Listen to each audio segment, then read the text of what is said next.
बात करने का मौका दिया, इसलिए मैं समन संघ का तहे दिल से शुक्रिया अदा करता हूँ।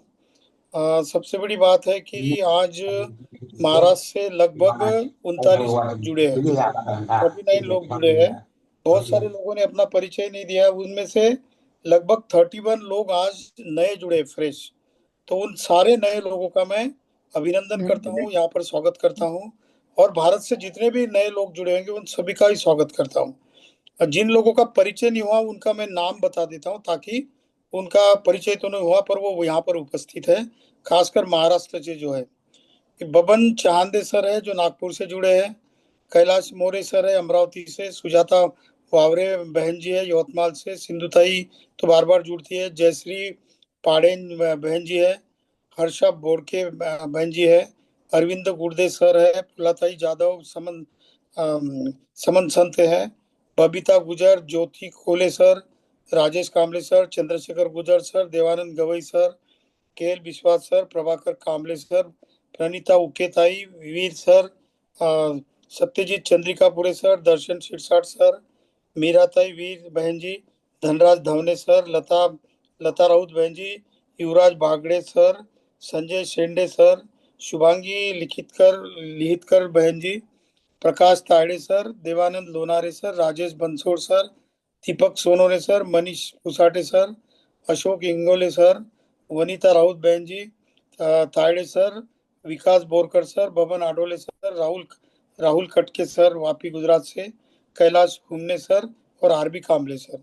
महाराष्ट्र से लगभग ये 39 लोग जुड़े हैं और उनमें से 31 लोग नए जुड़े एकदम से। तो मैं ये बात यहाँ पर कहना चाहता हूँ कि कोई भी चीज अगर दिल पर ले ले और उसके ऊपर अगर काम करे तो उसका रिजल्ट बहुत अच्छा होता है।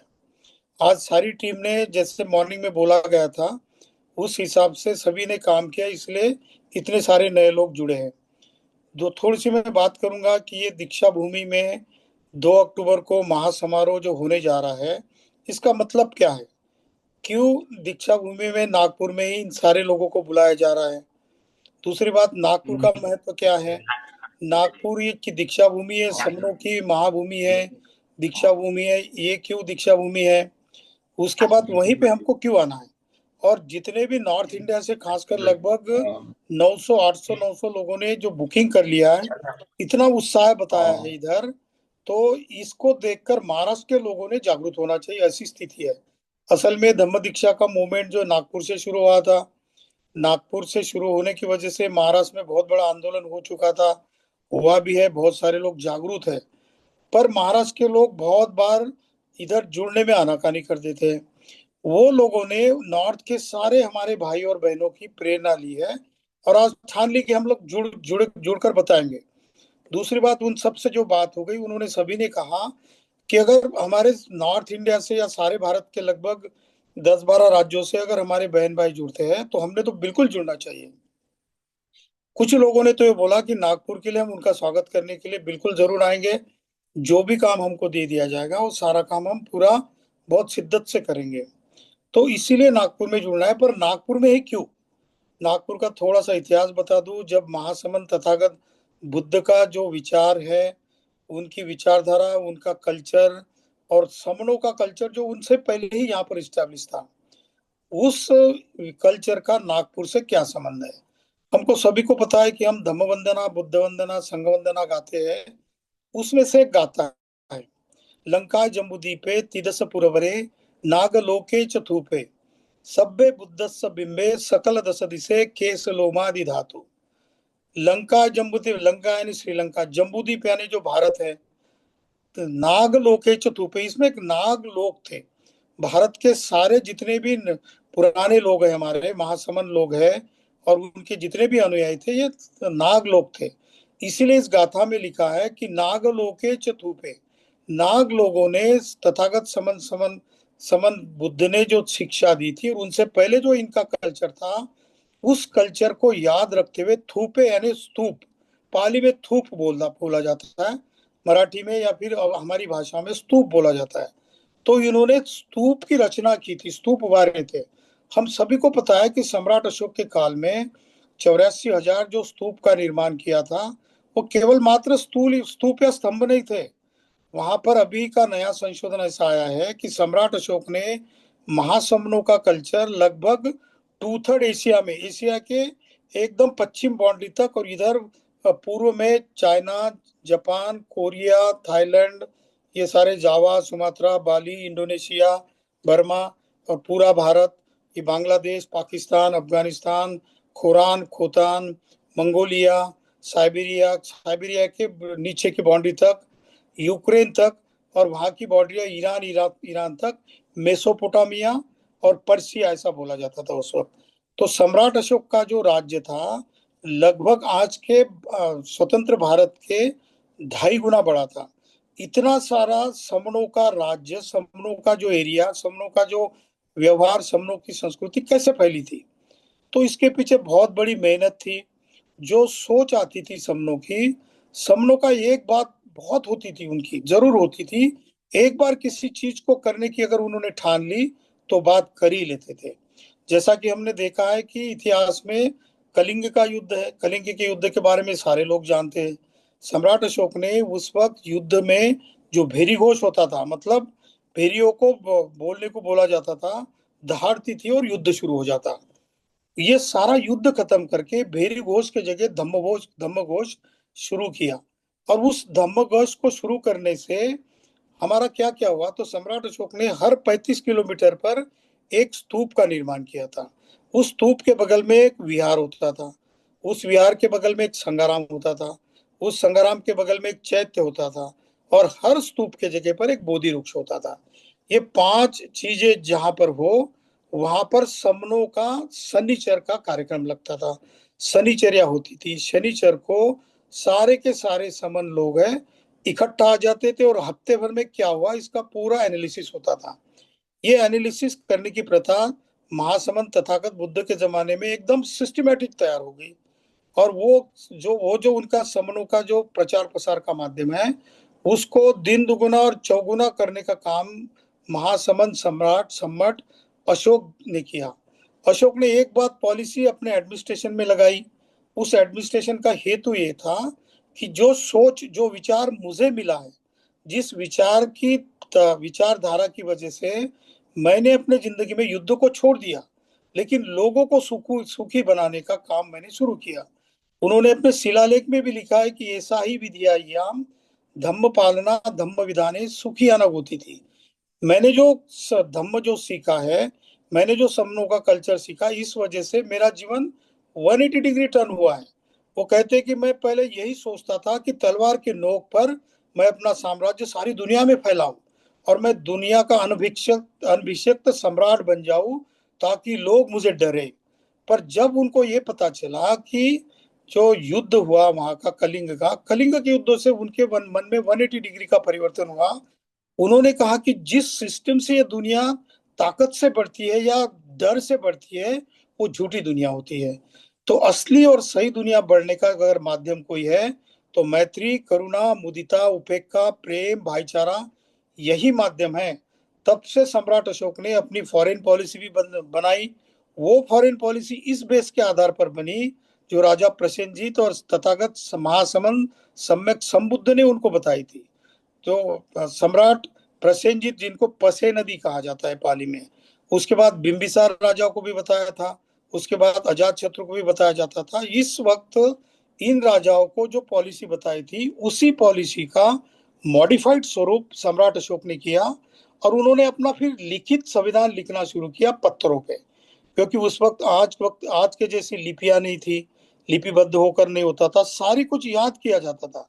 सम्राट अशोक ने उसी वक्त साथ साथ में 18 नई यूनिवर्सिटियों का निर्माण किया। जब उनको लगा कि एडमिनिस्ट्रेशन का पहलू बदलकर विकास का या डेवलपमेंट का नीति जो है मैत्री और करुणा की अगर इस्टेब्लिश की जाए, तो दुनिया सुखी की जा सकती है। तो ये वाली सोच जो है महासमंत तथागत बुद्ध की, सम्राट अशोक ने इस्टेब्लिश की। और उसी माध्यम से फिर धम्म महामात्राज, मिनिस्टर ऑफ रिलीजन कहा जाता है इसको, ये धम्म महामात्राज का पद क्रिएट किया गया। और हर प्रांत में मिनिस्टर ऑफ रिलीजन यानी धम्म महामात्र बोलते हैं पाली में, उसको इस्टेब्लिश किया। ये हर सैटरडे को, जैसे शनिचर्या लगती थी, शनिवार को हर 84,000 स्तूपों में ये लोग इकट्ठा आते थे, समन लोग अपना सप्तदंडक लेकर आते थे, चर्चा करते थे। किसी ने अगर पंचशील का, अष्टशील का, दशशील का और कोई भिक्खु भिक्खुनिया सामने सामने हो तो उन्होंने 227 और 311 विनय का अगर कोई उल्लंघन कर रहा है तो उसका बिल्कुल पेशी होती थी। क्यों इससे गलती हो गई? तो पूरा का पूरा धम्म महामात्र आयुक्त यानी जो आज के डिविजनल कमिश्नर है, वो जो आयुक्त का पद है वो पाली के आयुक्त पद से आया है, पद से आया। रज्जुक यानी आज का जो सेक्रेटरी होता है गवर्नमेंट लेवल का, उसको रज्जुक कहते थे। तो ये सन्निचर्या का रिपोर्ट जो है वो डिवीजन लेवल के आयुक्त के पास जाता था, आयुक्त के पास। वो आयुक्त अपना डिवीजन लेवल का पूरा महीने के अंदर वो रिपोर्टिंग रज्जुक के पास करता था, और रज्जुक जो अपना रिपोर्ट है धम्म महामात्ता को भेजते थे। और इस तरीके से फॉरेन पॉलिसी तैयार हो गई, डेलीगेशन तैयार किए गए। हमारे पास अभी 12-14 शिलालेखों का पूरा उल्लेख है, अशोकन 14 रॉक एडिक्ट्स ऐसा कहा जाता है। लेकिन इससे भी ज्यादा बहुत थे। हमारे बीच में सत्यजीत चंद्रिकापुरे सर है, वो बहुत लर्नेड है इस चीज में, उनका बहुत सारा संशोधन भी है। तो इस तरीके का एडमिनिस्ट्रेशन जैसे जैसे पूरे एशिया में फैल गया, तो इससे कुछ शिल्पकलाएं उभरी। गांधार शिल्प हमको पता है, गांधार शिल्प का निर्माण आज के अफगानिस्तान में हुआ है। अफगानिस्तान में तथागत बुद्ध की सबसे बड़ी ऊंची मूर्ति बामियान की हमने देखी है, जिसको कि 2002 में तोड़ा गया है। उसके बाद जो मथुरा शिल्प है, जो यूपी में था, ये गुजरात में भी था। ऐसे बहुत सारे स्कूल ऑफ थॉट्स भी थे और आर्किटेक्ट स्कूल भी बने थे। केवल एडमिनिस्ट्रेशन करना यानी राज्य चलाना ऐसा नहीं था। लोगों के आर्थिक, सामाजिक, राजनीतिक और धार्मिक यानी कल्चरल जीवन में किस तरीके से परिवर्तन किया जाए, इन सारी बातों के ऊपर सन्निचर्या में माइक्रो लेवल पर एनालिसिस किया जाता था। आपको पता पता होगा कि जूनागढ़ जो आज के गुजरात में है, जूनागढ़ में एक ऐसा डैम बनाया गया था। आप उस डैम का वर्णन अगर पढ़ोगे इतिहास में तो ऐसा लगता है कि आधुनिक प्रकार का डैम है जिससे सिंचाई की जाती थी। गंगा नदी का पानी भी बहुत सारे जगह पर पानी से जाकर सिंचाई की जाती थी। वहां पर बोट से, नावों से ट्रैफिक भी चला करती थी।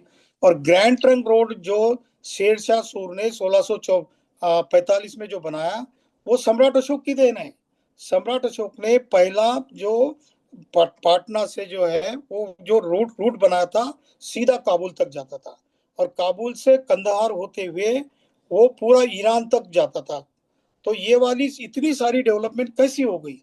क्योंकि उस वक्त सारे समूहों ने इकट्ठा आकर अपनी कल्चर इस्टेब्लिश करने का काम किया, और उनकी कल्चर से समन करके उनकी पहचान बन गई।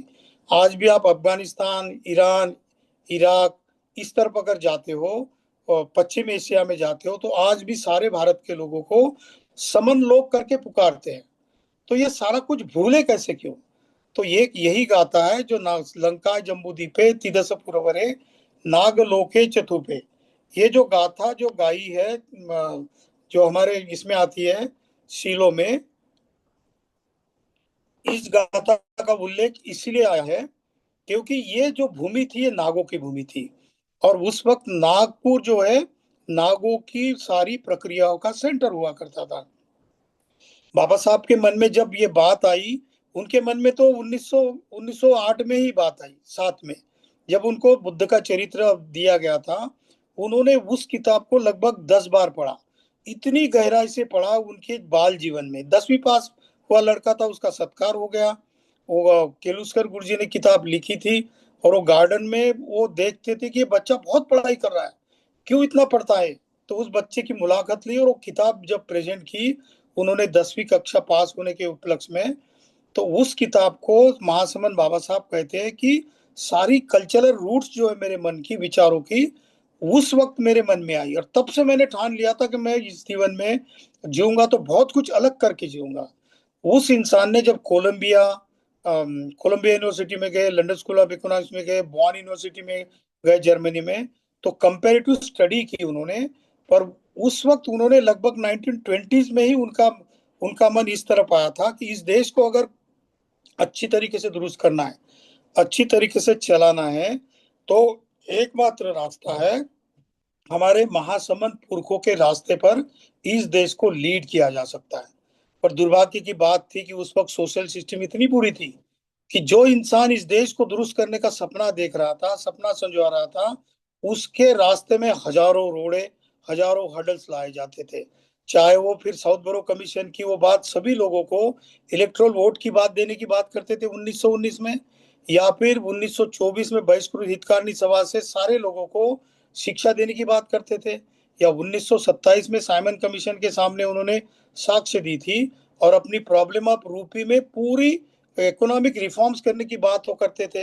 राउंड टेबल कॉन्फ्रेंस में उन्होंने कॉन्स्टिट्यूशनल हिस्ट्री को पूर्ण तरीके से पढ़ाकर इसको एडमिनिस्ट्रेटिव फॉर्मेट में डेमोक्रेटिक पैटर्न से किस तरीके से लाया जाए ये भी बात सोची थी। पर हर जगह पे हाय तौबा उनको रोका जाता था। इसीलिए रोका जाता था कि सोशल सिस्टम में इस इंसान का नीचलापन है, चाहे वो कितना भी बुद्धिमान क्यों हो। पर वो रुकता कैसे? उन्होंने प्रण ले लिया कि मैं जिस धर्म में पैदा हुआ हूं उसमें मैं मरूंगा नहीं, इतना सड़ा गला धर्म मैं कब छोड़ूंगा, ये उनके मन की सबसे बड़ी इच्छा थी।